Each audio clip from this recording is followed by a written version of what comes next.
Hola, ¿cómo están? Espero que estén muy bien. Mi nombre es Miguel Ángel Sello Hernández y a continuación les platicaré cómo fue el desarrollo del proyecto que realizamos durante el semestre, el cual fue el desarrollo de robots autónomos para el IEEE Very Small Size Soccer, PSSS por sus siglas en inglés. En este trabajamos durante todo el semestre implementando distintas ramas de nuestra carrera, como el sistema electrónico, el diseño mecánico, el control PID y la visión por computadora, para que unos pequeños robots pudieran jugar fútbol de manera autónoma. La idea general es la siguiente: tenemos una cámara web cenital montada arriba de la cancha y esta cámara ve el juego en todo momento. Una computadora procesa la imagen, detecta dónde están los robots y dónde se encuentra la pelota, calculando los errores respecto al objetivo, y manda comandos inalámbricos a cada robot. Los robots no son controlados por joystick, todo es automático, siguiendo las reglas de la categoría PSSS. El objetivo principal del trabajo fue desarrollar, construir y diseñar los robots con el reglamento PSSS, implementando el sistema electrónico y sobre todo un control PID que usa visión por computadora para seguir la pelota y orientar al robot de manera correcta. Al final comparamos el desempeño del controlador con distintos procesadores, un Intel i7 y un Intel i9. La categoría Very Small Size Soccer es una liga donde 2 equipos de hasta 3 robots juegan fútbol en una cancha pequeña. Es una plataforma académica muy usada para validar estrategias de control, integración electrónica y visión desde cámara cenital, porque obliga a que todo sea autónomo y reproducible en competencias universitarias. En nuestro caso, el proyecto nace en la materia de control. Primero vimos visión por computadora, analizamos distintas formas de percepción y se llegó a considerar el uso de redes neuronales, pero se descartaron porque requieren muchos datos previos y no se adaptaron bien a cambios de iluminación o de entorno. En su lugar se optó por un sistema basado en máscaras de color y detección de formas, que resultó más viable y eficiente para las condiciones del torneo. En la parte de control se partió de la analogía de un carrito de control remoto. Cada movimiento del robot corresponde a un comando discreto. La Raspberry Pi 02W de cada robot recibe esos comandos y ejecuta directamente valores PWM predefinidos, con lo que se simplifica la comunicación y se reduce la latencia. Sobre esa base se incorporaron controladores PID, sobre todo para el ángulo de orientación hacia la pelota, y se añadieron umbrales alrededor de los robots para refinar la respuesta y lograr un comportamiento más estable. Para entender mejor lo que hicimos en control, conviene tener una idea clara de cómo es el robot físicamente y de qué electrónica lleva dentro, pero lo voy a resumir. Para ser válidos en PSSS, los robots deben caber en un volumen máximo de 7.5 por 7.5 por 7.5 centímetros. Si se usan uniformes o accesorios externos, el tamaño total no puede pasar de 8 por 8 por 8 centímetros, excluyendo solo la antena. Diseñamos 3 robots en PLA impresos en 3D, portero, defensa y delantero, el portero teniendo una concavidad frontal más profunda para controlar mejor la pelota, mientras que los otros 2 tienen una concavidad menor, respetando la regla que limita la posición del balón a un porcentaje de su diámetro. El sistema de propulsión usa motores DC N20 con llantas acopladas directamente al eje. Se montan en la base con tornillería M3 y separadores de 20 milímetros, que además elevan la Raspberry Pi 02W y dejan espacio para el banco de baterías por debajo. En la parte electrónica, el corazón es una PCB propia con 3 bloques principales: la Raspberry Pi 02W como unidad de cómputo, el puente H TB6612 PNG para controlar la dirección y velocidad de los motores, y un convertidor DC-DC Step-Down que regula el voltaje de las baterías a 5 voltios, asegurando que tanto la Raspberry como el puente H trabajen en rangos seguros. La Raspberry se conecta al puente H mediante pines GPIO que definen la dirección y señales PWM que fijan la velocidad. Las salidas del puente H van directamente a cada motor. PWM significa modulación por ancho de pulso. En lugar de cambiar un voltaje analógico continuo, encendemos y apagamos la señal muy rápido y variamos el porcentaje de tiempo que está encendida. Ese porcentaje, el duty cycle, controla la velocidad efectiva del motor. Con esta base mecánica y electrónica, paso ahora sí a la parte central del proyecto, que es la arquitectura de control. Dentro de cada robot, la Raspberry Pi 02W ejecuta un programa en Python que actúa como servidor UDP. UDP es un protocolo de comunicación ligero, envía datagramas sin necesidad de establecer una conexión pesada. Es ideal cuando se necesita mandar muchos comandos pequeños y frecuentes, como en este caso. La Raspberry recibe comandos desde la computadora de visión, los interpreta y los traduce a valores PWM específicos para cada motor mediante el puente H. Cada comando define si el robot debe avanzar, retroceder, girar, frenar y el robot mantiene este movimiento hasta que recibe una nueva instrucción. Algo importante es que la Raspberry no recibe coordenadas ni ángulos continuos, lo que recibe son comandos simbólicos.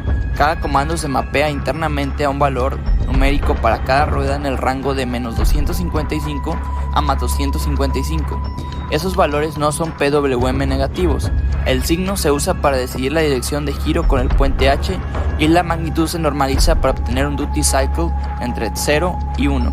Controlando de forma independiente la rueda izquierda y la derecha, se pueden hacer todas las maniobras: avanzar, retroceder, giros suaves, giros sobre el propio eje y correcciones de trayectoria. Del lado de la computadora central corre el sistema de visión y control. Este programa permite que los 3 robots actúen en tiempo real. Utiliza detección en el espacio de color HSV para identificar la posición y orientación de cada robot, la pelota y también los oponentes. HSV es un espacio de color donde el matiz representa el color base, rojo, verde, azul, la saturación, qué tan intenso es ese color, y el valor, qué tan claro o oscuro es. Trabajar en HSV suele ser más robusto ante cambios de iluminación que usar directamente el espacio RGB. El código se organiza en 4 fases principales. En la primera fase, de calibración de colores, el programa captura video en vivo y el usuario hace clic sobre cada color de interés. Por ejemplo, los marcadores de los robots y de la pelota. A partir de los valores HSV de sus píxeles y de unos márgenes de tolerancia en H, S y V, se genera una máscara que resalta todo lo que entra en ese rango de color. Esa máscara se utilizará después para localizar los objetos en la cancha. En la segunda fase se selecciona la cancha, se captura un frame estático y el usuario marca 16 puntos alrededor del perímetro del campo. Con esos puntos se construye una máscara poligonal que conserva solo los píxeles dentro de la cancha. Todo lo demás se descarta, lo que reduce considerablemente el ruido visual del entorno. En la tercera fase, que es la visión con control PID, en cada frame del video se aplica un filtro bilateral, se convierte la imagen a HSV y se aplican las máscaras de color. Se detectan rectángulos que representan los robots aliados, marcadores que identifican su orientación y un círculo naranja que corresponde a la pelota. Después se emparejan rectángulos con sus marcadores cercanos para identificar qué robot es cuál. A partir de esos marcadores se calcula la posición del robot usando el centroide y la orientación analizando el vector entre el centro del robot y el punto medio de los marcadores. La posición de la pelota se obtiene por su contorno y su centroide. Con esto se definen 2 magnitudes fundamentales, el error angular y el error de distancia. El error angular es la desviación entre la orientación actual del robot y la dirección que apunta hacia la pelota. El error de distancia indica qué tan lejos está el robot de la pelota, medido en píxeles. Estos 2 errores alimentan 2 controladores PID independientes, uno angular para el giro y uno lineal para la velocidad hacia adelante. Las salidas de ambos PID se traducen a comandos simbólicos que después se convierten en PWM en los robots. En la cuarta fase, cuando el usuario presiona la tecla Q, el sistema detiene a los robots y exporta los datos recogidos a un archivo de Excel. Errores, términos, PID, tiempos de procesamiento por etapa. A partir de esos datos se generan 5 tipos de gráficas: errores contratiempo, términos del PID angular, términos del PID lineal, tiempos de procesamiento por etapa y comparación de respuestas al escalón. Esa retroalimentación es la base para optimizar el controlador. El controlador PID se implementa en una clase llamada PID Controller, donde el método principal es Compute. Ahí se calcula el tiempo transcurrido desde la última actualización, el término proporcional multiplicando la ganancia KP por el error actual, el término integral acumulando el error en el tiempo y el término derivativo a partir del cambio de error entre muestras. La salida final es la suma de los términos P, I y D. La parte proporcional corresponde directamente al error actual. La parte integral acumula ese error en el tiempo y sirve para eliminar errores persistentes. La parte derivativa reacciona a cambios bruscos del error y ayuda a amortiguar la respuesta. Para sintonizar el PID se usa el método de Ziegler-Nichols. En el código, cuando se llama la función correspondiente con la ganancia crítica KU y el periodo de oscilación PU, se fijan las ganancias como el KP igual a 0.6 por KU, KI igual a 1.2 por KP entre PU y KD igual a 0.075 por KU por PU. Ziegler-Nichols es un método clásico de sintonización. Primero se encuentra la ganancia crítica a la que el sistema empieza a oscilar de forma sostenida y se mide el periodo de esas oscilaciones. Con esos 2 números se calculan automáticamente KP, KI y KD usando fórmulas predefinidas que dan un punto de partida razonable para el PID. Una vez configurados los PID angular y lineal en cada frame, el sistema detecta robots y pelota, calcula error angular y distancia, ejecuta el cálculo de los PID y con esas dos salidas genera un comando simbólico de movimiento que envía por UDP al robot correspondiente. Para evaluar el comportamiento del control se definieron 5 tipos de gráficas que se utilizaron tanto para el i7 como para el i9. Una gráfica de error de distancia y error angular con el tiempo, otra con los términos del PID angular, otra con los términos del PID lineal, otra en los tiempos de procesamiento por etapa y finalmente una comparación de ajustes PID en una respuesta al escalón. La respuesta al escalón es simplemente cómo reacciona el sistema cuando de golpe cambiamos la referencia, por ejemplo de 0 a 1. Ahí se ve el sobreimpulso, cuánto tarda en asentarse y si queda error residual. Primero se hicieron pruebas en el procesador i7 sin Ziegler-Nichols. En la gráfica de error de distancia angular se ve que la distancia de la pelota empieza alrededor de 280-290 píxeles, baja rápido y luego se estabiliza cerca de 40-50 píxeles.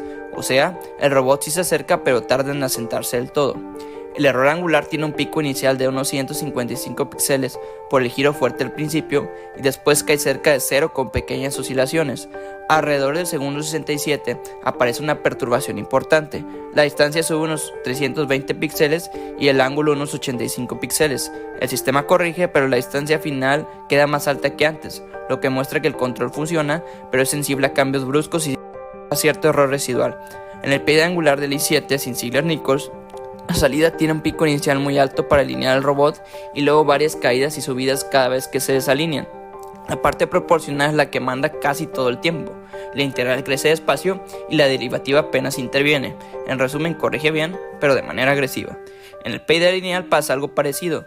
El término proporcional arranca muy alto y luego baja, mientras que la integral crece de forma sostenida. La salida total llega a superar valores de 550, lo que significa que ante cambios bruscos de distancia, la reacción es demasiado fuerte y hay riesgos de sobrecorrecciones. En la gráfica de tiempos de procesamiento para el i7 sin Ziegler-Nichols, el tiempo total por frame se mantiene la mayor parte del tiempo entre 0.03 y 0.045 segundos, y casi todo se lo come la etapa de colores. La etapa de bola, ángulo y línea óptima aportan muy poco en comparación, así que queda claro que el cuello de botella del sistema es el procesamiento de color. Cuando se aplica Ziegler-Nichols en el i7, la curva de distancia ya no tiene sus picos grandes, baja de los 280-290 píxeles iniciales a una banda de unos 40-55 píxeles y se mantiene ahí de forma mucho más estable. El error angular también queda en una franja más acotada, con oscilaciones más pequeñas. En general, Ziegler-Nichols pone en orden la respuesta y hace que el seguimiento sea más estable. En el PID angular con Ziegler-Nichols, la salida deja de estar dominada por un proporcional muy agresivo y pasa a depender casi por completo de la integral, que va creciendo de forma sostenida. Eso suaviza el arranque, pero también sugiere que la integral no está limitada y puede tender a saturarse. En el PID lineal, en cambio, el comportamiento mejora bastante. El proporcional tiene un pico alto al inicio y luego se queda en valores razonables. La integral sube de forma más suave y la salida total se mantiene en un rango mucho más moderado, sin los disparos del caso sin Ziegler-Nichols. En los tiempos de procesamiento con Ziegler-Nichols, en el i7, el tiempo total por frame sube un poco y se mueve entre 0.045 y 0.06 segundos, con algunos picos que llegan alrededor de 0.065 segundos. Otra vez, la etapa de colores es la que domina el costo. Comparado con el caso sin Ziegler-Nichols, el sistema corre un poco más lento y con más variación entre frames, pero la razón sigue siendo la misma: el cuello de botella está en la etapa de colores. En la comparación de ajustes PID para el i7, las tres curvas de respuesta al escalón muestran muy claro el efecto de la sintonización. El ajuste mal calibrado es el más rápido, pero con mucho sobreimpulso y oscilaciones. El ajuste de Ziegler-Nichols ordena la dinámica, aunque mantiene un sobreimpulso similar, y el ajuste fino prácticamente elimina el sobreimpulso y da una respuesta muy estable, aunque un poco más lenta en llegar a la referencia.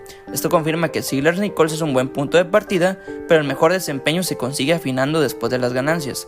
En el procesador i9 sin Ziegler-Nichols, el error a distancia se vuelve a arrancar alrededor de 280 píxeles, baja rápido unos 45-50 y luego oscila entre aproximadamente 45 y 80, terminando cerca de 60 píxeles. El error angular se corrige bien al principio, pero más adelante el robot se desalinea y el error angular termina en un valor alto sostenido. Comparado con el i7, tanto los valores como la forma de las curvas son casi los mismos. El cambio de procesador no mejora el control en este ajuste, solo hace que la respuesta se vea un poco más suave. En el payday angular del i9 sin Ziegler-Nichols, el término proporcional domina casi todo el tiempo, y la salida refleja correcciones bruscas cuando el robot se desalinea. La integral cambia lentamente y la derivativa solo aporta pequeños picos que amortiguan. En el payday lineal, el proporcional es fuerte solo al inicio y luego baja y se mantiene bajo, mientras que la integral sube de forma constante y es la que sostiene la salida. Esto indica que sigue existiendo error de distancia que la integral está tratando de compensar. Con Ziegler-Nichols en el i9, las curvas se parecen mucho a las del i7. En el payday angular, el proporcional cae rápido al inicio y se estabiliza, la integral pasa a ser la componente dominante y la salida angular sigue de cerca esta integral, lo que deja claro que el cierre de error angular depende sobre todo este término. En el payday lineal, el proporcional tiene un salto inicial y luego se mantiene casi constante, mientras que la integral crece de manera continua y la salida casi la copia con un ajuste más agresivo en magnitud.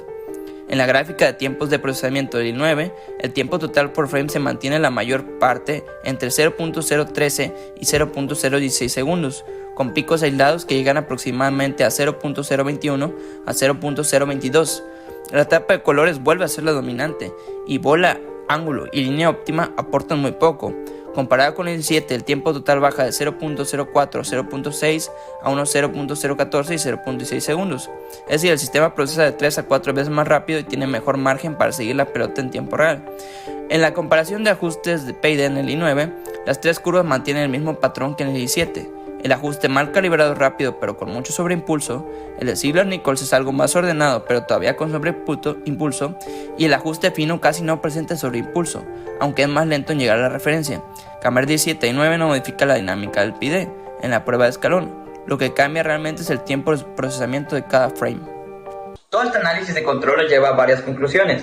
Primero, que el payday lineal y angular sincronizados con Ziegler-Nichols y refinados después permite que el robot se acerque y oriente hacia la pelota de una forma significativamente más estable que con un ajuste manual mal calibrado. La visión basada en colores HSV es suficiente para obtener los errores de distancia y ángulo que alimentan el controlador, aunque también se ve claramente que esta etapa domina el tiempo de procesamiento. Cambiar de un procesador i7 a un i9 reduce el tiempo por frame de aproximadamente 0.04 entre 0.06 segundos a aproximadamente 0.014 entre 0.016 segundos. Es decir, el sistema corre entre 3 y 4 veces más rápido y tiene mejor margen para reaccionar en tiempo real. Sin embargo, las formas de las respuestas del payday, errores, sobreimpulso, tiempo de asentamiento, es prácticamente la misma entre el i7 e i9. Lo que realmente mejora la calidad del control es la sintonización del payday, no el hardware, aunque el hardware sí mejora la rapidez de la reacción.